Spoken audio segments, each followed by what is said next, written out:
Selamat malam, para businesspreneurs. Hari ini, Rabu malam, seperti biasanya, kita akan menghabiskan 1 jam ke depan bersama dengan Pak Budi Isman, co-founder dan sekaligus juga tentunya panel expert dari business.id. Ini sudah mulai banyak nih yang join. Halo teman-teman, salam sehat dan tetap semangat ya di hari Rabu ini.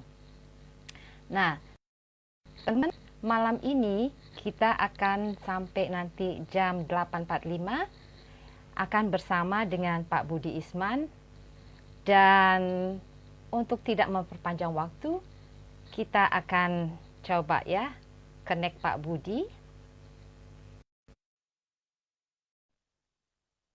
Ini sudah banyak yang bergabung nih. Darmansyah. Halo. Malam Pak Budi. Malam. Ya. Sesi IG Live Question and Answer QA pertama duet saya dengan Pak Budi Isman, karena Mbak Melisa itu sudah mulai mengambil cuti melahirkannya ya. Jadi ya, jadi gimana Pak Budi? Ini ada topik yang menarik yang Pak Budi sudah posting nih di IG-nya. Ya. Kalau sebagai seorang pebisnis ini, teman-teman businesspreneurs ini harus fokusnya kemana sih, kan? Gitu ya Pak Budi ya? Ya. Apakah ke yang Pak Budi bilang tadi, mau pilih yang mana? Nah, jadi mungkin saya persilakan aja Pak Budi untuk memulai sesi Q&A Rabu malam ini. Oke, terima kasih Bu Ati ya. Malam semuanya teman-teman, ini dari mana aja sudah hadir ya? Saya lihat ini ada dari teman-teman dari Foodies juga ada nih, Ahmad Saiful juga ada saya lihat juga ada Fitri ya. Siapa yang udah gabung nih? Prayogo, yang biasalah, yang ini kayaknya langganan semua ini ya, kebanyakan. Oke. Mudah-mudahan malam ini, ya, Pak? Iya, mudah-mudahan malam ini bisa sedikit selain dari tentunya Q&A yang biasa gitu ya, tanya jawab, teman-teman boleh ya siapkan pertanyaannya mengenai apapun ya, tapi untuk untuk pembukanya ya, untuk memprovokasi pemikiran kita dan mungkin pertanyaan-pertanyaan dan teman-teman hadir malam ini, maka saya akan coba bahas postingan saya pagi tadi ya. Jadi teman-teman kalau lihat postingan saya itu kan cerita soal ada 2 nih yang saya temui, banyak teman-teman yang selama ini mungkin ikut program saya, mungkin juga ketemu tadi mana gitu ya. Pada saat kita bicara, melihat apa yang dilakukan. Jadi ada 2 tipe yang saya lihat dalam cara membangun bisnisnya gitu. Nah, dalam membangun bisnis ini ada yang pengennya mungkin sendiri aja gitu ya, sehingga jarang mereka ingin misalnya berpartner, mungkin tidak ingin orang lain ikut campur gitu ya dalam bisnisnya. Sehingga itulah yang saya bilang tadi itu, kita mau fokus ke kontrol ya, kita mau kontrol semuanya 100% bisnis kita, sehingga kita bisa melakukan apa aja sebetulnya. Nah, ini kan kadang-kadang asik juga nih. Ada enaknya sih tentunya ya, kita bisa melakukan apa yang kita inginkan, kita nggak perlu nanya-nanya partner, minta izin dan segala macamnya. Tapi kemudian juga ada juga tipe yang lain yang mungkin mereka merasa bahwa saya nggak masalah sih, saya nggak kontrol semuanya. Saya juga nggak masalah mungkin bisa berbagi ya dengan partner atau mungkin dengan orang lain gitu ya. Yang penting bisnis saya bisa berjalan dengan baik, bisa sustainable, bisa jangka panjang, dan harapannya mungkin jauh lebih bernilai gitu. Makanya pertanyaan provokasi saya tadi pagi itu adalah, kita lebih suka mana nih? Nah, misalnya ya, kalau katakanlah kita dirikan sebuah perusahaan, Ya karena kita sendiri, ya berarti kita yang nanggung sendiri gitu. Modal-modal kita sendiri, pemikiran-pemikiran kita sendiri, persoalan kalau ada pun kita tanggung sendiri, ya.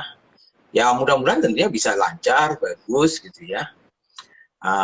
Tapi misalnya ya, kita udah 10 tahun nih jalankan bisnisnya. Kita sendirian aja terus ya, karena kita kontrol 100% kita punya sendiri. Jadi istilahnya itu nggak ada orang lain yang ikut memiliki perusahaan kita. Tapi katakanlah misalnya nilainya setelah 10 tahun mungkin baru 10 M gitu ya, 10 miliar gitu ya, karena mungkin ya sesuai dengan kemampuan kita, karena kita sendirian gitu. Tapi ada lagi mungkin pengusaha yang lainnya di sebelah misalnya sama-sama 10 tahun ini. Tapi dia merasa bahwa dia perlu partner, mungkin dia perlu mungkin orang lain yang bisa sama-sama membantu gitu ya. Nah kemudian mungkin berkembang dan segala macamnya setelah 10 tahun, ya mungkin nilainya 1 triliun gitu. Nah tapi dia punya hanya 10%. Kan itu ya. Kalau tadi dia punya 100% nih, tapi nilainya katakanlah ya setelah 10 tahun cuma 10 M. Tapi yang satu lagi, karena dia berpartner, mungkin ada orang lain yang ikut di sana atau segala macam, setelah 10 tahun nilai bisnisnya 1 triliun.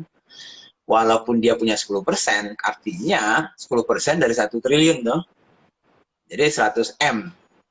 Nah, jadi yang satu, walaupun dia tidak bisa kontrol semuanya, tapi nilai dari net worth-nya istilahnya ya, hasil yang dia lakukan 10 tahun itu 100 M.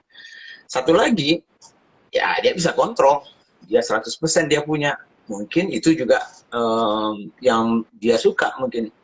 Tapi nilainya 10 M. Nah, mungkin saya tanya ke Bu Ati. Kalau Bu Ati pengen bikin usaha, kira-kira mau yang mana nih? 100% punya nilainya 10 M setelah 10 tahun, atau cuma 10% miliknya setelah 10 tahun, tapi nilainya 1 triliun. Mana? Ya mau yang kedua dong. Ya, walaupun cuman persen yang dimiliki itu menjadi lebih kecil, tidak 100%, tapi kan total nilai revenue itu kan lebih besar ketimbang kalau 100% dari yang cuma 10 M tadi. Iya, jadi nilai dari kekayaannya kan artinya kan ya. Jadi nilai perusahaan itu katakanlah 1 triliun misalnya ya.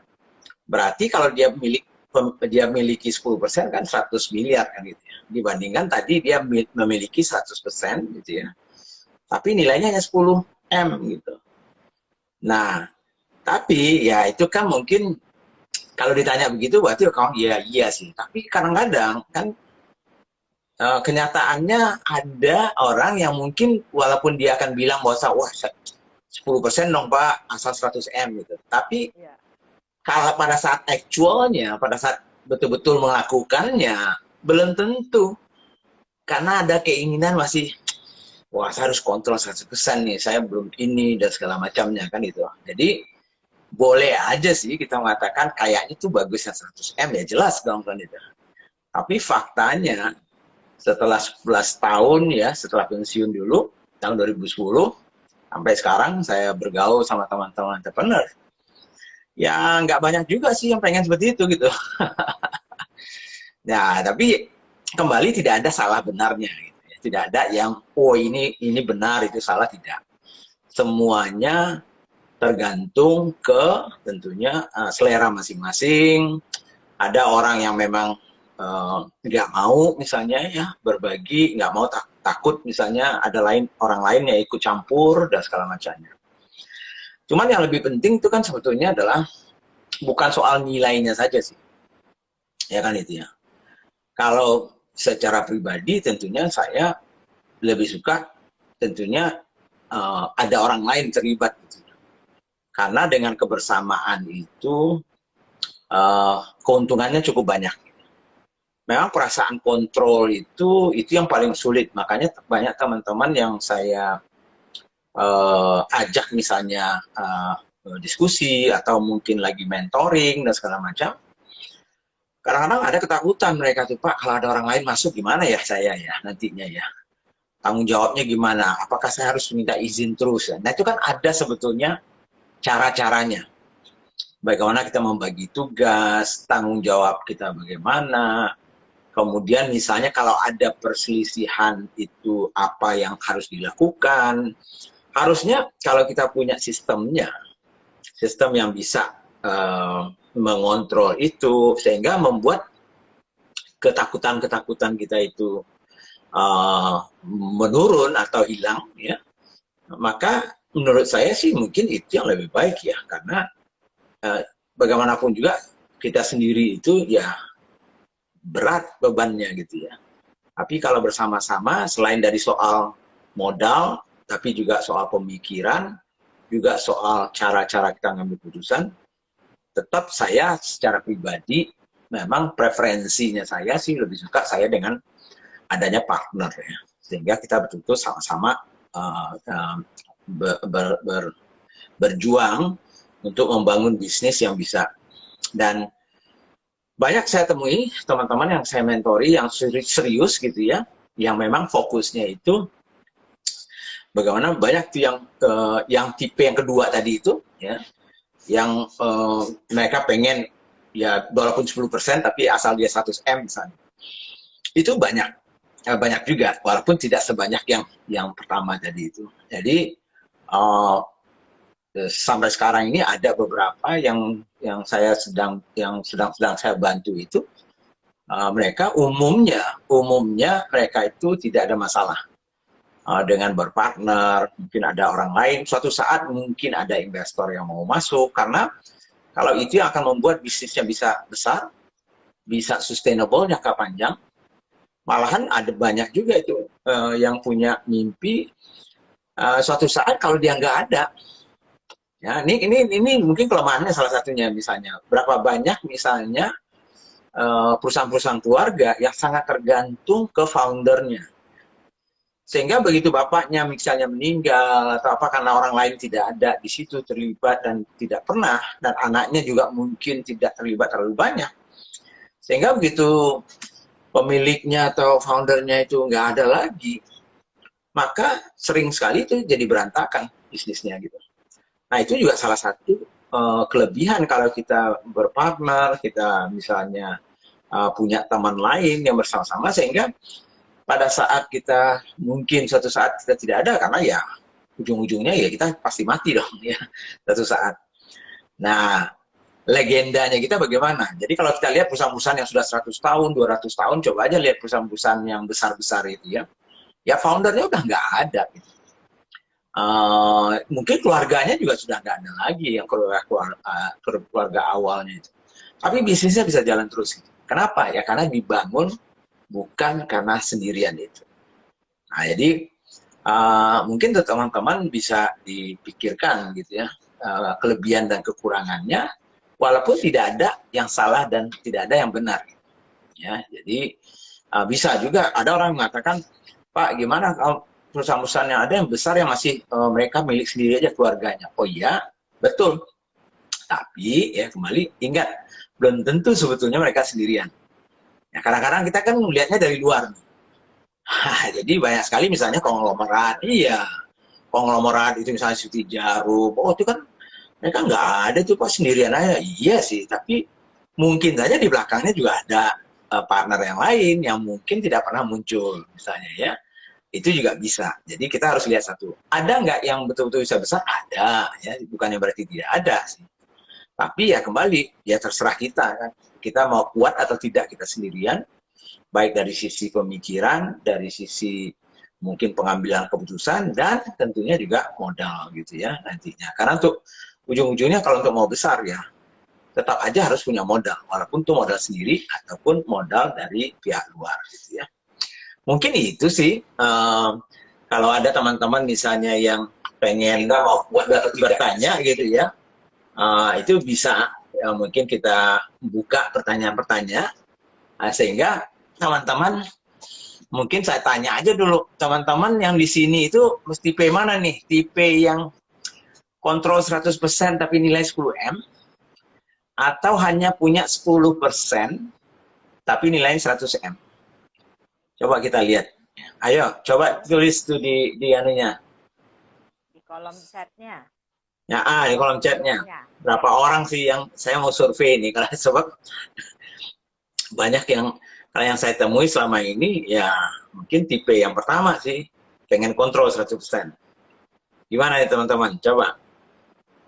Wah, Gian ini kali. Tegas 100%, tapi 100M maunya dua-duanya nih Pak Budi. Ya. Ya, 10% saja oke. Wah, Bento tipe kedua, oke. Wah, tipe kedua juga. Tipe kedua. Oke. Green exotic. Nah, ini berarti kontrol 100%, Pak.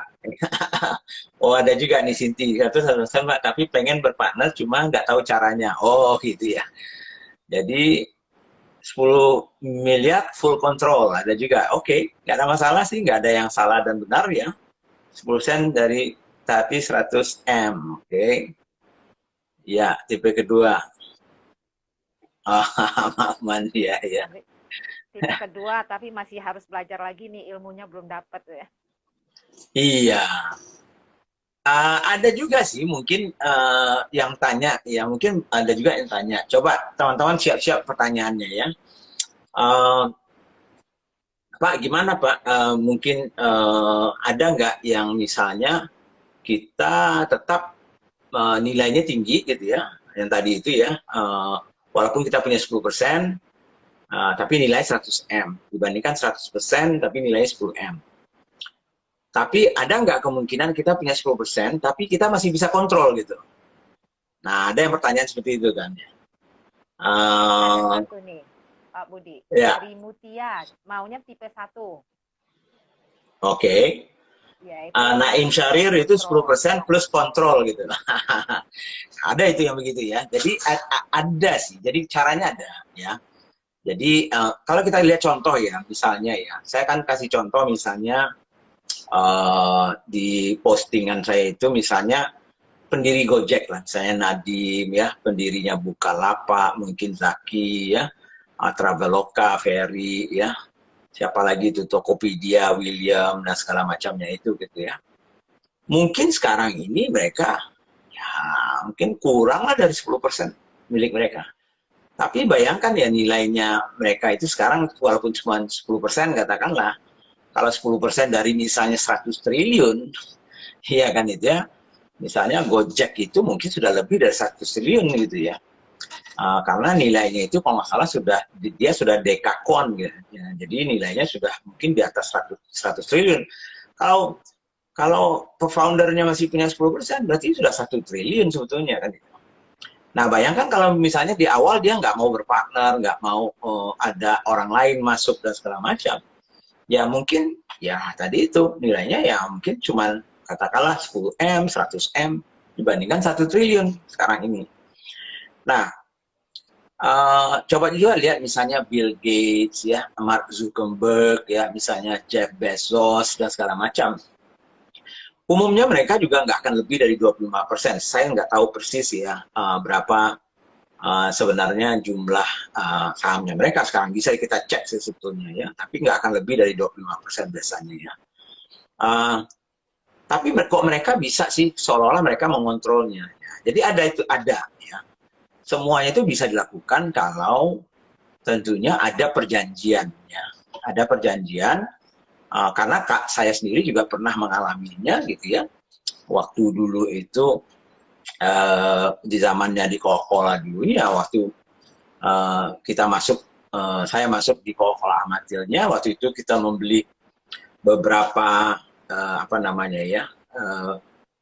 beberapa perusahaan-perusahaan Indonesia yang dibeli ya, dikonsolidasikan. Pada saat itu di awal-awal masuk itu kita itu memang baru minoritas namanya ya, jadi mayoritasnya tetap pemilik lama gitu. Tapi di dalam perjanjiannya kita minta kontrolnya gitu. Jadi kontrol manajemen masih bisa sama kita. Jadi bisa saja ya ada hak khusus namanya ya yang bisa diberikan kepada foundernya. Mungkin tidak semuanya sih. Jadi ujung-ujungnya kalau cuma 10% nggak mungkin dia bisa memutuskan 100% apa maunya dia gitu. Tapi mungkin dia punya hak khusus di mana mungkin ada ketentuan khusus di mana harus ada izinnya. Jadi ada golden share namanya ya, itu macam-macam caranya nantinya ya. Ada yang saham preferensi namanya itu ya. Ada founders shares misalnya yang punya hak-hak khusus yang bisa saja dimasukkan dalam perjanjian. Walaupun ya kembali ya, walaupun tidak, Anda harus sangat-sangat spesial gitu untuk mendapatkan preferensi yang seperti itu gitu. Nah biasanya yang bisa dapat seperti itu adalah kalau foundernya itu memang sangat dominan untuk memberikan kemajuan untuk perusahaannya itu jangka panjang, sehingga siapapun yang masuk berpartner di situ, apakah investor besar mau kecil itu, mereka juga malah takut kehilangannya foundernya itu gitu, sehingga mereka mau mungkin memberikan hak-hak khususnya. Tapi kalau kita biasa-biasa saja, ya mungkin preferensi itu ya tidak banyak mungkin yang bisa diberikan, walaupun tetap bisa saja dinegosiasikan gitu. Jadi mungkin itu dulu ya yang bisa mungkin kita share kita supaya kita bisa punya waktu ya sekitar ya mungkin 40 menit kita bisa tanya jawab, Bu Ati. Silakan. Iya, ini sudah ada masuk nih pertanyaan Pak Budi. Ini ya. Dari akun Raudov 11.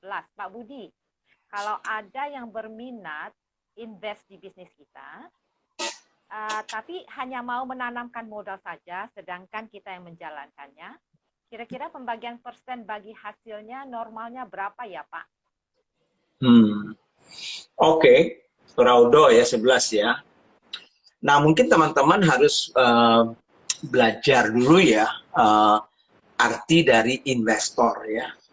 Mungkin kalau bisa mau lihat yang lebih dalam, bisa download aplikasi bisnis.id ya.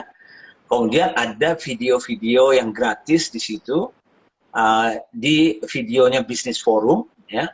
Nah di situ ada soal bagaimana mencari investor kalau nggak salah ya. Itu di situ bisa lebih dalam. Oke, tapi saya coba jawab dulu. Kita harus paham bahwa kalau orang berminat investasi di bisnis kita, ya, kalau yang namanya investasi itu biasanya itu mereka itu kalau di kacamata saya ya, kalau mereka bilang investasi, ya ini makanya definisinya harus jelas. Ini adalah mereka investasi uang sama bisnis Anda itu untuk gantinya Anda memberikan hak ya saham, ya berarti hak kepemilikan perusahaan Anda sebagian, atau mereka meminjamkan uang kepada Anda untuk diputarkan kemudian dikembalikan ke Anda. Itu dua hal yang berbeda gitu. Kalau yang tadi meminjamkan uang berarti dia bukan investor, dia peminjam uang, lender namanya ya. Itu sama dengan bank atau yang lain-lain itu, karena kalau yang namanya pinjaman artinya uangnya harus dikembalikan. Nah, di situ baru cerita soal tadi itu bagi hasil gitu ya. Sebab kalau mereka tuh investasi masuk uang, tapi pengganti uangnya itu kepemilikan saham sebagian dari bisnis Anda, maka artinya mereka akan mendapatkan dividen. Ya. Jadi artinya setiap tahun kalau bisnis Anda itu ada profitnya, ada untungnya, setelah dikurangi semua biaya-biaya itu, maka dividen itu sebagiannya haknya dia, sesuai dengan porsi saham yang dia punya. Jadi misalnya tadi itu, katakanlah misalnya mereka investasi 1 miliar di bisnis Anda. Lalu Anda bilang, oke, 1 miliar saya akan kasih 25% misalnya ya, dari sahamnya Anda misalnya ya, contohnya. Nah, oleh karena itu, kalau ada untung misalnya setelah setahun, ya dihitung, ada pembukuannya ya, laporan rugi labanya ada ya. Nah, kemudian ada untung katakanlah 100 juta ya. Nah, dia akan punya 25% dari bisnis Anda sebetulnya. Sehingga yang namanya profit yang 100 juta itu 25 jutanya atau 25%-nya itu haknya dia ya, kalau kita mau bagikan semuanya, ya. Nah, sedangkan dia tetap memiliki, ya. Jadi dia tetap memiliki, dan kalau misalnya perusahaan ini bangkrut, ya, maka uang yang 1 miliar itu dia tidak bisa minta kembali karena itu adalah risikonya sebagai pemilik perusahaan. Nah, gitu. Karena dia sama-sama pemilik perusahaan gitu. Beda dengan orang yang meminjamkan uang. Kalau minjam uang namanya utang. Kalau utang wajib dikembalikan. Nah, kan itu ya. Nah, itu dalam bisnis itu sama. Di dalam kalau Anda pinjam utang ke bank, berarti kalau mau Anda bangkrut pun, ya, bank tetap tagih utangnya ke Anda. Tapi kalau investor yang pemilik saham jadinya, kalau Anda bangkrut, dia ikut bangkrut gitu. Tapi kalau Anda maju, dia ikut juga maju gitu. Nah, itu perbedaannya ya. Nah, jadi saya nggak tahu yang tadi itu ya, Raudo 11 itu ya, investasi ini apa sebetulnya? Karena kalau pemilik modal itu nggak ada bagi hasil. Bagi hasilnya itu hanya dividen namanya ya. Nah, kalau dividennya ya sesuai dengan kepemilikannya dia. Berapa kepemilikannya, persentasenya yang Anda berikan ke dia untuk senilai uang yang dia tanamkan. Nah, itulah baginya dia untuk dividen itu. Gitu ya. Oke, ya, ya. Oke, jadi kalau yang menanamkan modal, berarti dia itu pembagiannya sesuai dengan persentase besarnya modal yang dia tanam itu ya, dividen yang dia Ya, dapat. Oke, betul. ya, ya, oke. Nah, ini ada nih Pak Budi, ini dari akun asih underscore Tia 98. Ya. Pak Budi, apabila founder sudah membuka diri terhadap eksternal atau investor, tapi kemudian terjadi penolakan di tim internal, bagaimana menurut Bapak menyikapi hal ini? Halo Asi Jogja ini. Terima kasih kemarin ya, saya sudah sempat hadir ya di bisnisnya yang luar biasa ya, Alif Bakery ini ya. Oke Asi. Jadi sebetulnya kita harus tahu siapa pemilik perusahaannya dulu kan itu ya. Jadi misalnya kalau Asi yang menjadi pemilik perusahaan gitu ya, tidak ada orang lain gitu ya, maka semua keputusan mau misalnya menerima investor atau tidak, itu adalah keputusannya Asi sebagai pemilik perusahaan. Karyawan perusahaan ya yang internal tadi itu sebetulnya tidak punya hak ya untuk menolak dan segala macam, itu nggak ada haknya mereka ya. Cuman memang kadang-kadang perlu kita pertimbangkan ya. Kadang-kadang pertimbangannya lebih kepada bagaimana kita menjelaskan kepada orang dalam kita atau internal kita itu bahwa investor ini sebetulnya akan membantu kita menjadi bisnis yang lebih baik. Ya kan gitu ya. Tapi tidak ada haknya mereka untuk menolak. Karena yang punya itu adalah misalnya ASI misalnya ya, 100%. Lain kalau kita ada partner, kan gitu ya. Partner misalnya ASI punya 50%, ada partner punya 50%. Nah, yang partner ini dia pemilik juga 50%, tapi itu mungkin nggak setuju. Nah, di situ harus berunding kan gitu ya. Karena kalau nggak setuju partner yang pemilik saham berarti ya, maka tentunya ya tidak akan terjadi gitu ya, karena harus ada istilahnya itu kesepakatan lah di antara semua pemegang saham gitu ya. Kalau bisa seperti itu. Nah, untuk karyawan internalnya ya tinggal menjelaskan ke mereka apa bagusnya kalau misalnya ada partner yang masuk gitu ya. Sehingga itu yang lebih penting sih. Jadi tidak ada haknya mereka. Kan nggak mungkin kalau itu kan repot kita misalnya ya. Setiap tahun itu Gojek misalnya ada aja investasi baru itu. Nah, setiap tahun karyawannya menolak misalnya ya, nggak jadi-jadi. Jadi bayangkan kalau perusahaan itu apa yang keputusan kita sebagai manajemen atau pemilik itu lalu karyawannya menolak, lalu kita harus bagaimana gitu. Nah, kita harus paham juga kenapa mereka merasa ingin menolak. Itu yang harus kita cari tahu dan mungkin kita komunikasikan dengan baik. Gitu ya sih ya. Ya, iya. Mudah-mudahan jelas ya, ya Mbak Asih ya. Oke. Ini kemudian ada pertanyaan dari Green Exotic Farm. Ya. Izin bertanya Pak Budi, bagaimana normalnya perhitungan bagi hasil buat investor? Acuan tolak ukurnya apa? Jadi mohon penjelasan investor berbatas jangka waktu model konsep house. Oh, oke. Kalau itu lain ya.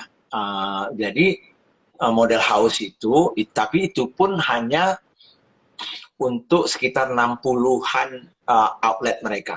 Sisanya setelah itu milik house semuanya 100% ya.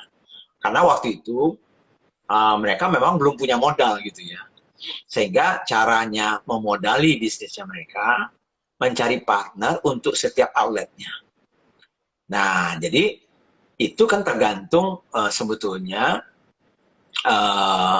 negosiasi atau yang menurut kita wajar ya. Jadi tidak ada aturannya itu harus seperti ini, itu wajib tidak gitu ya. Mau 50% 50% boleh, mau 70-30 boleh, apapun itu bisa. Asal disetujui bersama. Nah, itu yang penting ya. Cuman yang paling bagus tentunya kita bagi hasilnya itu adalah setelah biaya. Jadi kalau misalnya outlet itu menghasilkan katakanlah misalnya sebulan 100 juta ya, kemudian dikeluarkanlah biaya bahan baku pokok, biaya gaji, biaya sewa, semuanya untuk outlet itu ya.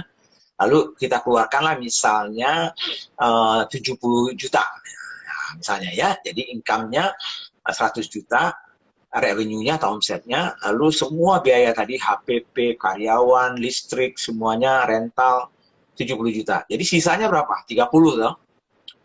Nah, dari 30 itu berapa yang kita mau bagi? Kan itu ya.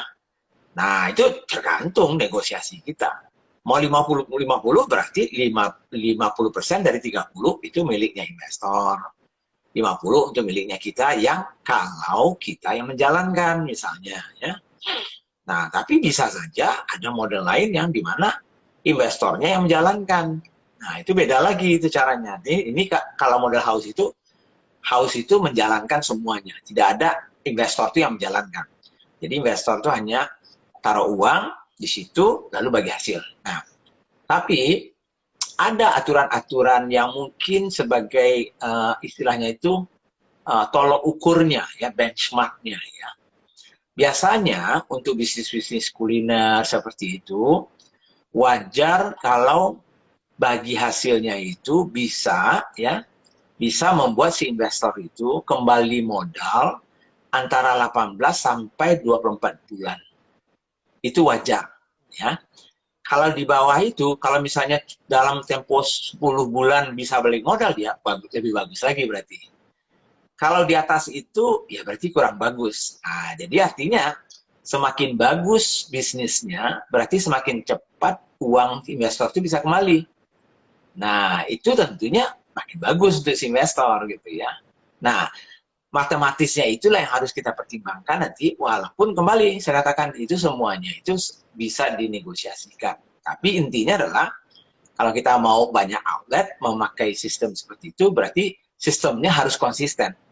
Jangan di tempat satu ini caranya seperti ini, tempat lain lain lagi cara. Nanti masing-masing investor itu akan bertanya nantinya, kok beda sih treatmentnya saya dengan yang lain itu, ya.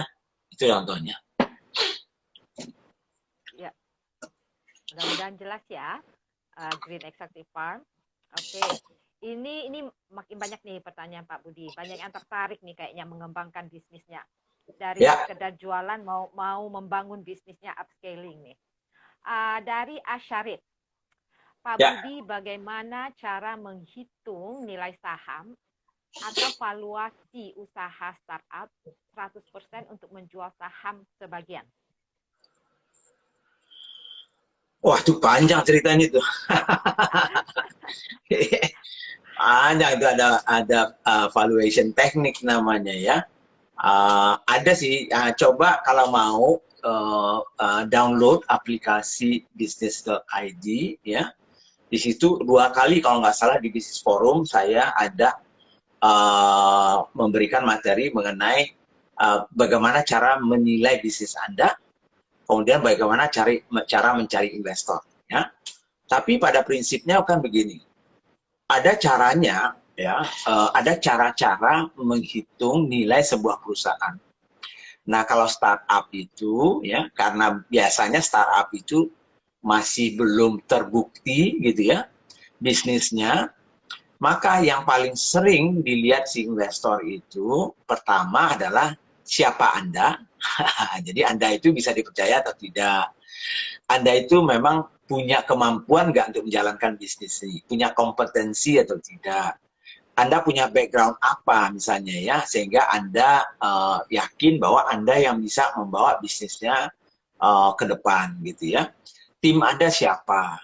Kemudian apa sih sebetulnya problem yang Anda ingin berikan solusinya lewat bisnis startup Anda itu, ya, sehingga pasar atau potensi dari pasar yang Anda ingin nanti jangkau itu memang besar, sehingga bisa bisnisnya itu tumbuh cepat gitu ya. Biasanya startup itu, misalnya terutama yang teknologi ya, itu biasanya para investornya, yang investor profesional ya, saya cerita ya, itu biasanya pasti mencari bisnis yang bisa tumbuhnya bukan tumbuh normal, tetapi tumbuh yang tidak biasa.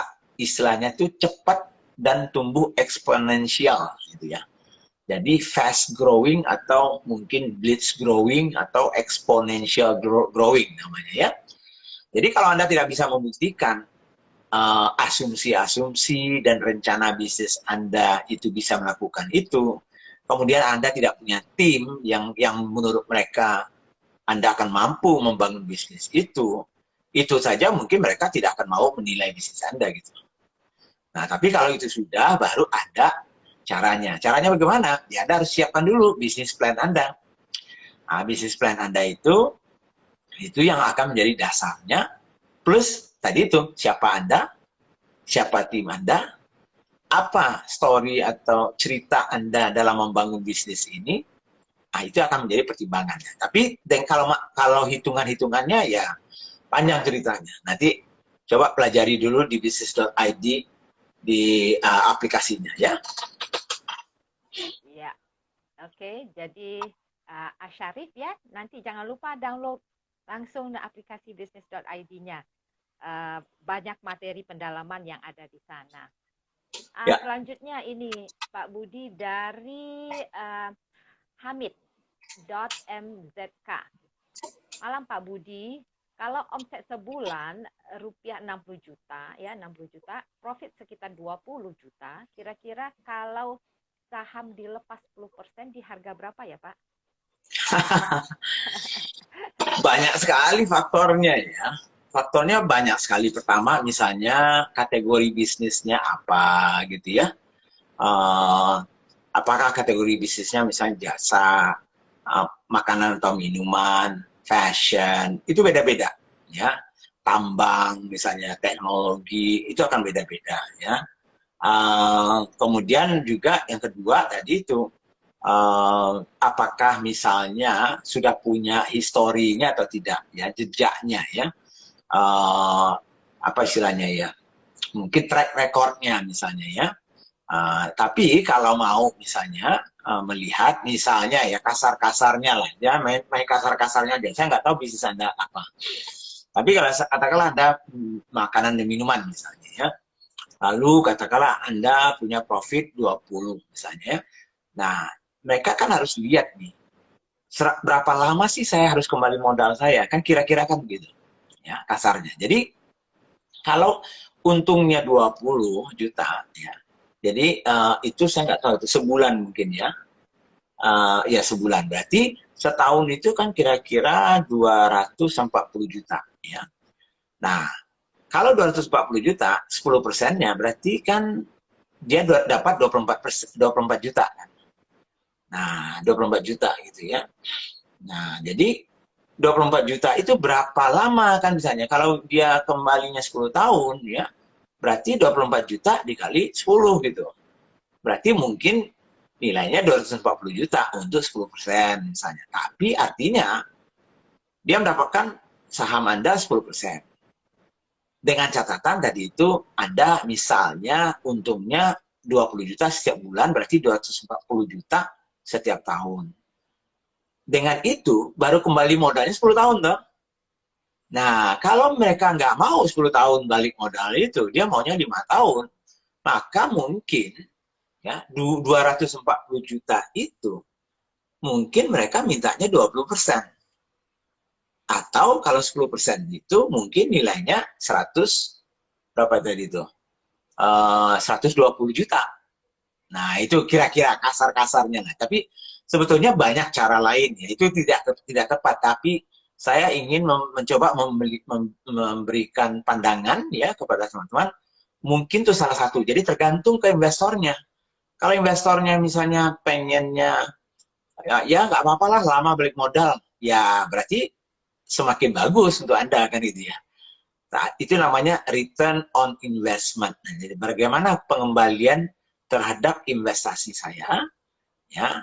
Nah, itulah yang akan dihitung, ya. Ada macam-macam caranya oleh mereka, tentunya banyak tadi itu ya kriterianya, misalnya kategorinya apa, track recordnya bagaimana, tim Anda bagaimana, siapa Anda, itu semuanya akan menjadi pertimbangan mereka. Tapi matematisnya kasar-kasarnya mungkin seperti itu dulu lah, ya kira-kira.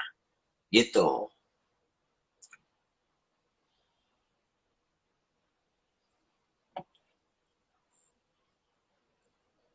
Nggak kedengaran suaranya buat itu.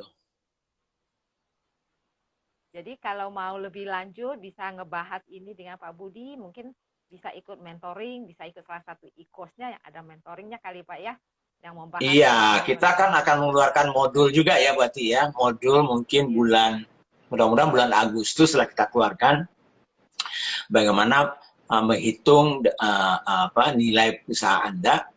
Mungkin modul itu nanti silakan lihat. Tapi mau yang gratisnya silakan tetap download di Business ID, itu ada itu. Ya, ada juga di Business Forum yang ada rekamannya di situ, video-video yang gratisnya banyak kok. Iya, betul sekali Pak Budi. Nah, ini ada pertanyaan. Nggak apa-apa, ini tentang bisnisnya. Itu dari akun Vel 18902. Pak, saya bisnisnya e-course. Ya, jadi kalau bentar ini ke scroll untuk anak SMA dan kuliah, namun saya bingung itu target marketnya siapa, langsung ke anaknya, apakah ke orang tuanya, itu gimana Pak Budi, siapa sih sebetulnya sasarannya? Ya, ada yang namanya itu target market primer ya, yang utama. Yang utama itu artinya si pemakainya. Si pemakainya itu ya. Jadi si pemakainya itu adalah anaknya itu. Ya. Nah, cuman pertanyaannya adalah siapa yang mengambil keputusan? Anaknya ini bisa membeli atau ikut e-course-nya itu. Nggak ada bedanya waktu saya di Sariwisada dulu atau di Danone ya, kita ada makanan dan susu anak-anak dan bayi ya. Ya, walaupun tentunya target market dalam kita mendesain produknya dan segala macam itu adalah itu anak-anak itu. Tapi anak-anak itu tidak memilih sendiri gitu. Yang banyak mengambil keputusan adalah mungkin ibunya gitu. Sehingga primary targetnya istilahnya itu adalah si anaknya, tapi secondary targetnya adalah si ibunya, karena si ibunya yang mengambil keputusan. Nah, ini yang harus Anda gali, siapa yang mengambil keputusan. Sehingga komunikasinya bisa dua, kan itu ya. Satu adalah komunikasi mengenai produknya untuk anaknya itu, tapi dalam cara kita mengkomunikasikan agar memilih produk kita, mungkin ke pemegang keputusannya, yaitu misalnya ibunya. Nah, jadi itu caranya melihatnya gitu ya.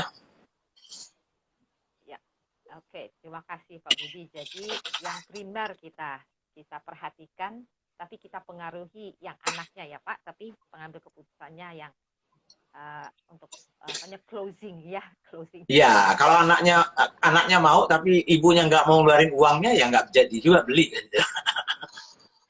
Iya, betul sekali.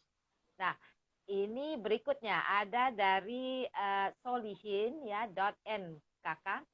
Izin bertanya Pak, apabila kita menemukan talent potensial yang diproyeksikan bisa meningkatkan growth, apakah cocok diajak bermitra dengan dibagi share? Bagaimana pros dan cons-nya? Ya, bagus sekali ya Solihin ya. Uh, kalau kita misalnya punya kebutuhan ya, kebutuhan tim ya yang bagus gitu ya, dan mungkin saja kita belum mampu mungkin katakanlah menggajinya mereka, kalau kita hanya gaji itu jadi andalannya kita untuk menarik mereka masuk ke perusahaan kita. Kalau itu yang terjadi ya, dan kalau memang talent itu memang bagus dan menurut kita sangat perlu kita, maka salah satu opsinya ya itu memang bisa memberikan mungkin sebagian dari saham Anda ke mereka, tapi dengan aturan-aturan. Nah, jadi ada banyak caranya sebetulnya. Bisa diberikan langsung pada saat dia masuk, bisa juga diberikan bertahap pada saat dia masuk, misalnya ya. Atau bisa juga tergantung performanya dia, misalnya ya. Jadi katakanlah misalnya gini, kalau kita ambil dia, misalnya dia di tempat lama, dia gajinya misalnya 50 juta sebulan. Wah, kita nggak sanggup bayar 50 juta sebulan ya. Nah, misalnya ya, kita hanya sanggup bayarnya paling 10 juta sebulan. Ya, mana mau orang kan ya, pindah dari satu perusahaan yang memberikan 50 juta sebulan, plus yang lain-lainnya gitu ya, ada benefit lainnya, ada segala macamnya, lalu disuruh datang ke kita dengan gaji 10 juta, yang mana ada yang mau kan gitu. Tapi mungkin orang ini sudah bosan juga dia bekerja begitu saja gitu. Nah, lalu kita bilang, oke, memang kami sanggupnya hanya 10 juta, tapi kami bisa memberikan sebagian kepemilikan kami melalui saham misalnya ya, yang nantinya tentunya nilainya bisa lebih sebetulnya dari apa yang Anda dapatkan sekarang di tempat yang lama misalnya ya. Tapi tentunya Anda, kalau Anda kami berikan itu, berarti Anda kan juga ikut menjadi pemilik. Sehingga semakin bagus perusahaan ini, Anda juga akan semakin bagus dan semakin beruntung. Nah, kira-kira kan gitu ya. Nah, jadi bisa saja gitu ya. Kelebihannya tentunya adalah itu salah satu caranya kita attract namanya ya, menarik talenta yang bagus-bagus ya. Dan mungkin karena kita belum mampu membayar dia seperti biasanya, itu salah satu cost atau variable cost yang bisa kita berikan. Kontranya tentunya ya adalah berarti Anda ada pemilik lain di perusahaan Anda. Nah, kan pertanyaannya tadi itu kalau Anda sukanya 100%, ya ini sudah ada, dia walaupun cuma misalnya 1% Anda kasih atau 2%, tetap aja dia itu adalah pemilik perusahaan. Jadi dia punya hak juga, suaranya dan segala macam harus didengar juga. Nah, jadi kita harus yakin juga bahwa orang ini juga memang kita betul-betul butuh untuk jangka panjang gitu. Sebab begitu kita sudah berikan ke dia sebagai pemegang saham, itu nggak bisa lagi ya. Jadi artinya dia sudah ikut memiliki, walaupun dia keluar pun nantinya, ya misalnya, ya dia masih tetap ada kepemilikannya, kecuali dia jual itu sahamnya ke Anda kembali, atau dia jual ke orang lain gitu.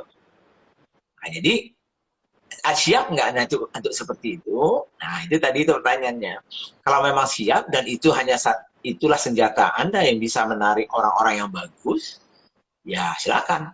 Dan itu sering sekali ya saya lakukan bersama partner-partner gitu ya, yang sedang saya bantu ya, di mana kita tahu untuk mengambil orang-orang profesional yang sudah berpengalaman itu sangat mahal gitu ya. Jadi ada yang namanya sweat capital namanya ya. Jadi pengganti gaji itu ya dengan namanya itu saham keringat gitu namanya ya, penggantinya ya. Jadi pemikirannya, pekerjaannya itu nggak dibayar langsung semuanya lewat uang bulanan, tetapi lewat sebagian kepemilikan itu. Nah, itu juga bisa. Oke, mudah-mudahan jelas ya, Mas Solihin. Kemudian ini ada dari akun Sihabudin. Ya. Izin bertanya Pak, untuk menentukan mentor, itu sebelum kita membangun bisnis kita atau setelah usaha kita jalan? Tergantung kebutuhan Anda. Kapan? Tergantung kebutuhan Anda. Kalau Anda butuhnya sebelum Anda mendirikan, Anda sudah butuh mentor, silakan. Kalau Anda bisa jalankan dulu, baru setelah itu Anda minta bantuan mentor, boleh juga. Jadi tidak ada aturannya.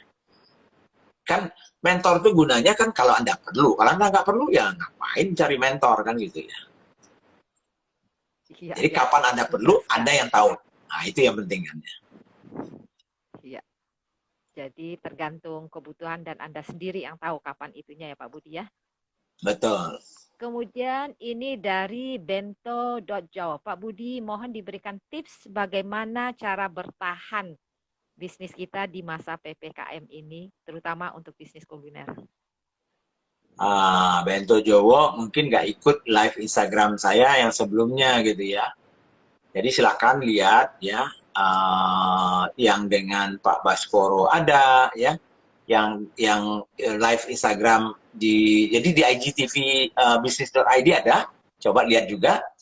Kemudian kalau mau lebih dalam ya, coba lihat lebih full lagi itu yang saya sudah berikan tahun lalu ya, dan tahun lalu itu di aplikasi bisnis.id. Di situ ada 7 prioritas bisnis dalam masa krisis. Ya, silakan di situ lebih dalam ya. Oke, jadi tolong ya teman-teman, yang pertanyaannya mau lebih mendalam jawabannya itu ada di aplikasi bisnis.id. Ini dari Taufik Ramadhani. Ya. Pak, apakah pertumbuhan eksponensial tadi hanya berlaku di startup tech saja atau bisnis konvensional pun bisa nggak Pak, yang tadi Bapak jelaskan? Ya. Jarang saya lihat bisnis konvensional yang bisa eksponensial. Ya. Kalaupun ada, mungkin eksponensial itu kalau dia masih kecil banget gitu. Jadi artinya, misalnya kan gitu ya, kalau dulu waktu saya bekerja di perusahaan-perusahaan besar gitu ya, untuk bisa tumbuh 10%, 20% setiap tahun itu sudah muntah-muntah darah kita itu ngerjainnya itu. Ya, 10% itu udah hebat banget karena dia sudah besar ya. Nah, tapi kalau Anda misalnya baru jualan misalnya sebulan 10 juta ya, untuk meningkatkan jualan Anda sebulan menjadi misalnya 100 juta, 10 kali lipat, itu nggak susah gitu. Berarti pertumbuhannya bisa 100% gitu tiap bulan gitu ya misalnya ya. Itu eksponensial. Tapi di bisnis konvensional biasanya yang eksponensial seperti ini adalah kalau memang bisnisnya masih kecil.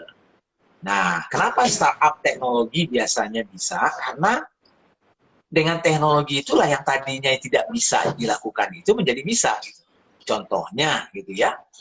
Katakanlah misalnya bisnis konvensional dulu sebelum ada online dan marketplace gitu ya. Jadi orang misalnya yang tinggal di Tegal misalnya ya, pengen jualan keripik singkongnya. Nah, berarti dia harus jualan secara offline ya, secara offline dia harus buka toko mungkin, tapi buka toko berarti ada biaya dan segala macam, sehingga dia nggak bisa berkembang secepat yang dia mau. Tapi begitu ada teknologi, ya, maka teknologi itu yang bisa membuat marketplace itu yang tadinya mungkin dia harus hanya bisa jualan di Tegal karena nggak ada orang yang tahu produknya dia. Tapi begitu ada teknologi, dia punya website, seluruh dunia bisa membeli dari dia gitu. Nah, jadi itu kenapa startup atau bisnis yang mengeksploitasi secara positif teknologi itu menjadi bagian dari bisnis modelnya, itulah yang bisa bisnisnya berkembang secara eksponensial. Kalau masih konvensional biasa, lebih sulit kecuali kecil. Nah, itu gitu ya. Nah, melanjutkan itu, ini ada yang jadi tertarik nih. Mungkin karena growth yang eksponensial ini. Jadi tertarik, ini dari pesonabali.co. Jadi tertarik nih dengan startup. Kalau boleh berbagi langkah dalam membuat startup, gimana tuh Pak Budi? Panjang Panjang, Pak. ceritanya ya. Uh, Paling gampang kalau mau ya, uh, bukan startup teknologi saja sih sebetulnya ya, startup apapun gitu, startup makanan, startup minuman. Sebetulnya kenapa kita mengeluarkan modul Smart Business Map ya di bisnis.id ya.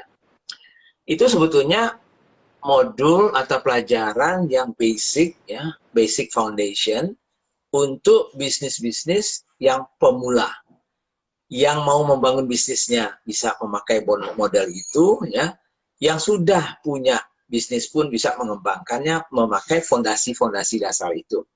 Nah, makanya pelajari Smart Business Map. Tapi saya kasih contoh aja ya, mungkin contohnya.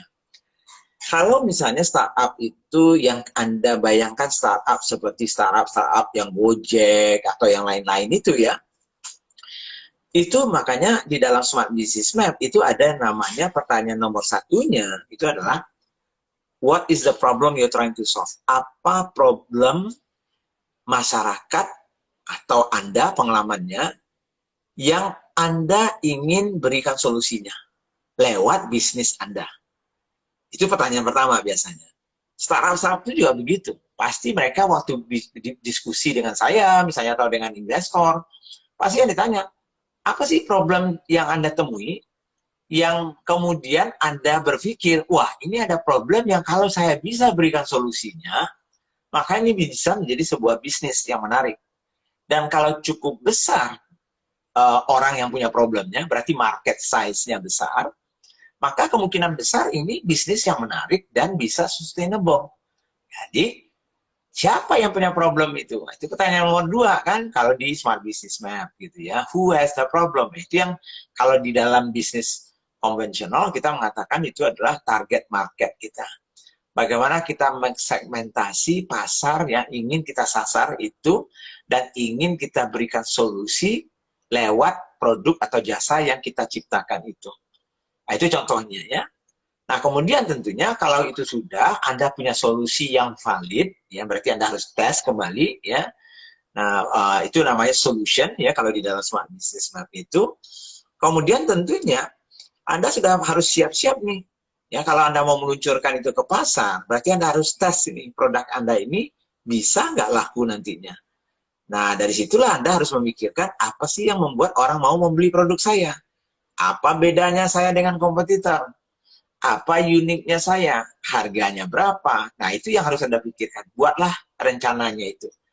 Buatlah bisnis plan-nya. Biasanya kalau startup itu, semua startup itu, ya, yang saya cerita itu, pasti punya bisnis plan yang akan menyampaikan elemen-elemen yang sebetulnya ada di Smart Business Map itu. Ya. Jadi silakan dipelajari nanti. Ya, ini ada pertanyaan, sepertinya ini yang terakhir nih Pak Budi, karena waktu. Ya. Pak, kalau merger atau akuisisi kan dapat meningkatkan valuasi bisnis kita.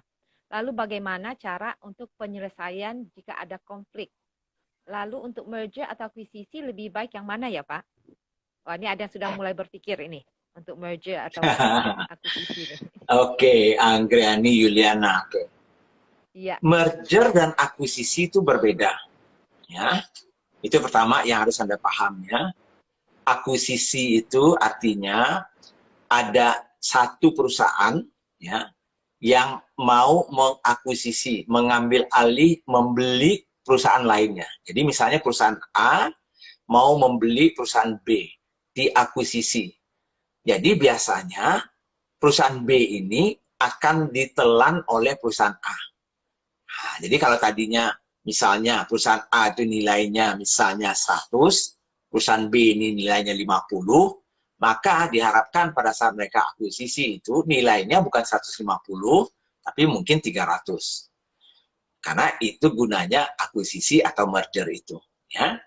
Nah, cuman bedanya akuisisi itu adalah biasanya ada yang namanya surviving company namanya ya.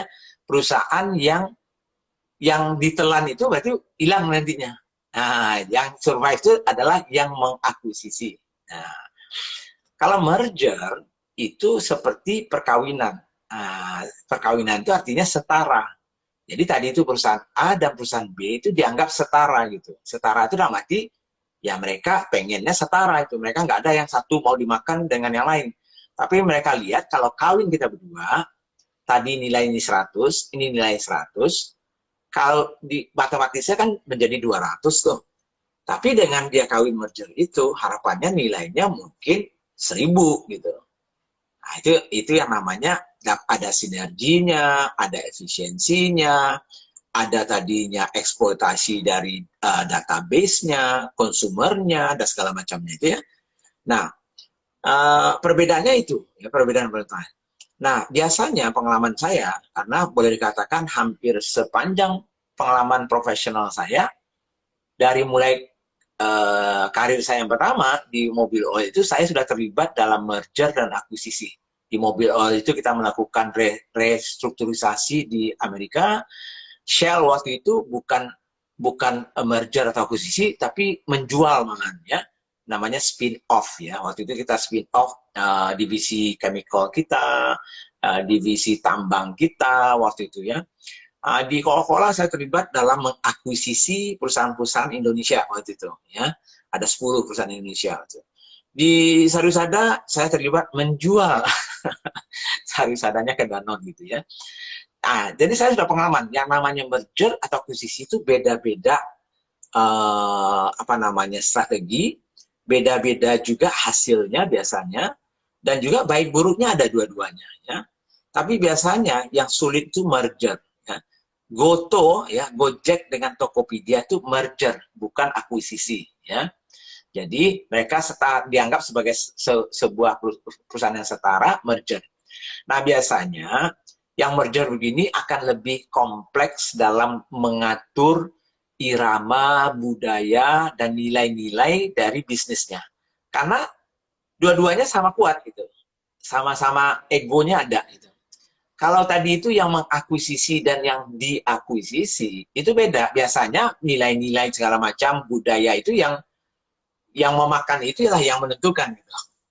Kalau merger ini kan ya saya mau yang gaya saya. Nah ini nggak bisa, saya udah terbiasa gaya gini gitu. Nah itu biasanya kadang-kadang akan timbul konflik-konflik ya. Nah disitulah manajemen dua belah pihak itu harus sadar keputusan mereka itu kalau merger itu ada dampak-dampaknya yang mereka harus siapkan dulu mitigasinya supaya dampak negatif itu menjadi kecil atau hilang sama sekali gitu. Terima kasih Pak Budi. Jadi buat Mbak Anggreni, Yuliana, mudah-mudahan bisa menjawab ya. Sudah tahu perbedaannya dan pros dan cons-nya apa. Ini kena waktu, ini ternyata sejam ya, tidak terasa sudah berlalu. Kita menghabiskan Rabu malam ini bersama dengan Pak Budi Isman. Mungkin teman-teman masih banyak pertanyaan lainnya, itu boleh ya ditahan. Nanti akan ketemu lagi dengan di QA session dengan Pak Baskoro Hadi di Senin malam, dan kemudian dengan Pak Budi Isman setiap Rabu malam juga ya, sama-sama jam 7.45. Jadi kalau ada satu last words lah Pak Budi untuk teman-teman dari topik yang tadi, kontrol atau kita mengambil partner, bermitra. Ya intinya sih sebetulnya pilihan itu ada sama Anda gitu ya. Nasib bisnis Anda sama Anda. Jadi bukan sama orang lain. Jadi pilihlah yang mana yang menurut Anda yang paling cocok, yang paling nyaman untuk Anda. Dan harapannya adalah apa yang Anda pilih itu adalah yang terbaik untuk Anda. Jadi apapun pilihannya bagi saya tidak ada salah benarnya.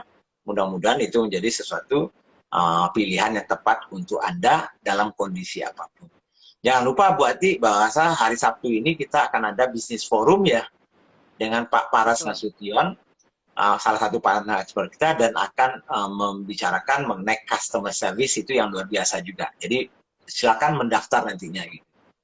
Ya, jadi bagi teman-teman yang belum mendaftar, jangan lupa habis selesai ini segera mendaftar untuk bisnis forum bisnis.id dengan Pak Paras Nasution tentang bagaimana mengelola customer service level ya, jam 10 sampai jam 11.30. Dan jangan lupa tadi banyak pendalaman materi yang oleh Pak Budi tidak sempat malam ini dibahas. Itu bisa teman-teman nanti lihat di rekaman yang ada di dalam bisnis.id. Download aplikasinya ya, gratis kok. Ya. Dengan demikian, terima kasih Pak Budi untuk berbagi Sama-sama. pengalamannya malam ini. Bagi teman-teman yang sudah bersama, tetap bertahan sampai akhir sesinya. Mengucapkan selamat malam, tetap sehat, semangat ya membangun bisnisnya. Selamat malam, Oke. terima kasih. Terima kasih Ya, semuanya sampai teman-teman ketemu ya. lagi. Sampai jumpa lagi.